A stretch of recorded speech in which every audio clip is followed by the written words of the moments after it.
সৈকত, জি ভাইয়া। কি অবস্থা সৈকত? আলহামদুলিল্লাহ ভালো, ভালো আছেন না? আছে। আচ্ছা, নোয়াখালীর মানুষ সম্পর্কে তোমার মতামতটা, মানে তোমার একান্ত নিজের মতামতটা বলবা। নোয়াখালীর মানুষের সম্বন্ধে কি কমু, সবাই তো এটা জানে, এবার কর্মঠর মানুষ, কর্ম করে খায়, কিন্তু একটু মেজাজ বেশি হলেও কিন্তু মনের দিক দিয়ে অনেক ভালো। তার মানে তুমি বলতে চাচ্ছ যে নোয়াখালীর মানুষের মেজাজ একটু গরম, কিন্তু মনটা অত্যন্ত ভালো। আচ্ছা, অনেকে বলে যে নোয়াখালীর মানুষ নাকি খাই উড়ি চলে যায়, দাওয়াত আইলে দাওয়াত খাই উড়ি চলে যায়, এটা এই সম্পর্কে তোমার মতামত কি? সম্পর্কে কি কমু, যে যা ভাবে ওইরকম।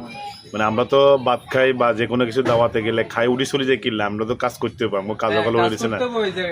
হ্যাঁ, আমরা এই জন্য তো আমাদের নোয়াখালী এখন কর্মের দিকে দিয়ে একটু হ্যাঁ একটু মনোযোগ থাকে। এই জন্য আমাদের নোয়াখালী কি ধনী জেলা হিসেবে অলরেডি স্বীকৃতি পাইছে, কারণ সবাই কর্মঠ, সবাই কাজের প্রতি মানুষের আগ্রহটা বেশি। ঠিক আছে, এই জন্য অনেকে বিশেষ করে আমার মনে হয় নোয়াখালীর মানুষকে বেশি হিংসা করে। কে হিংসা করে বেশি জানো নি?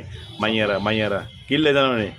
নোয়াখালীর মানুষের টিয়া বেশি, যে টিয়া মানে হাতাকে তো টিয়ার দরকার, মাইয়াকে টিয়ার দরকার নয়। হাতারা এই যেমন বিভিন্ন ভিডিও ভাইরাল হয়েছে না, যে নোয়াখালীর মানুষ বিয়ে করতেন না, নোয়াখালীর মানুষের বিয়ে করতেন না, কিনলেই হিংসা, এগুলো হচ্ছে হিংসা। কারণ নোয়াখালীর মানুষের টাকা বেশি, আরো ধনী জেলার লোক, এই জন্য।